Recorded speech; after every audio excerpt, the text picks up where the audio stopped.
Aidha, mwenge wa uhuru tuliokabidhiwa leo tarehe 2 Oktoba 2025 utakimbizwa katika wilaya 4 na halmashauri 5 za mkoa wa Songwe.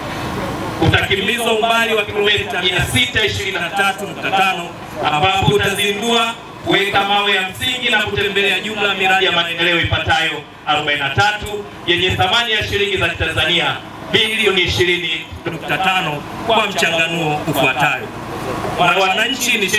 Mchango wa wananchi ni shilingi milioni 789.8 ambao sawa na 3%. Halmashauri za wilaya na mji ni bilioni 2.2 sawa na 10.9. Serikali kuu milioni 14 sawa na 68. Wahisani na asasi mbalimbali bilioni 3.4 sawa na 16%. Michango ya mwenge wa uhuru ni milioni 11.5 sawa na 0.06. Kati ya miradi 43 itakayopitiwa na mwenge wa uhuru, miradi 17 yenye thamani ya shilingi bilioni 7.5 itazinduliwa. Miradi 13 yenye thamani ya bilioni 12.5 itawekewa mawe ya msingi, na miradi 13 yenye thamani ya shilingi bilioni 434.4 itatembelewa.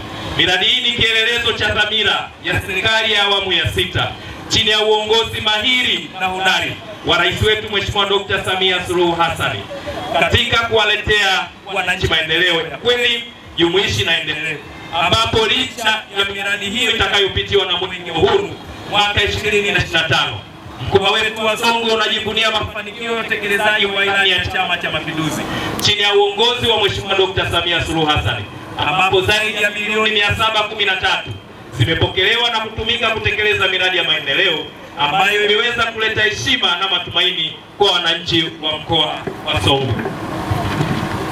Ndugu viongozi wa mbio za mwenge wa uhuru kitaifa mwaka 2025, katika kuendeleza ujumbe na dhima ya mwenge wa uhuru, mkoa unaendelea na juhudi za kutekeleza kwa vitendo jumbe zingine za mwenge wa uhuru zilizobeba ajenda za kitaifa ambazo ni mapambano dhidi ya rushwa, mapambano dhidi ya VVU, mapambano dhidi ya matumizi ya dawa za kulevya, mapambano dhidi ya malaria na kuimarisha lishe bora kwa afya imara.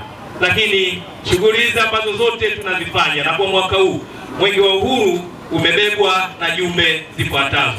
Moja, kwenye upande wa rushwa ni kuzuia rushwa ni jukumu langu lako, kuzuia rushwa ni jukumu lako na langu.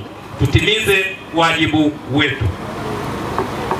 Lakini kwa upande wa VVU, ujumbe wa mwenge wa uhuru unasema mapambano dhidi ya VVU. Mkoa kwa kushirikiana na wadau wa maendeleo naendelea na jitihada za mapambano dhidi ya VVU, ambapo huduma mbalimbali za upimaji zimetolewa kwa mwaka 24, lakini kwa mwaka 25 huduma hizo zinaendelea. Lakini hali kadhalika tiba na huduma zingine za VVU zinaendelea kutolewa.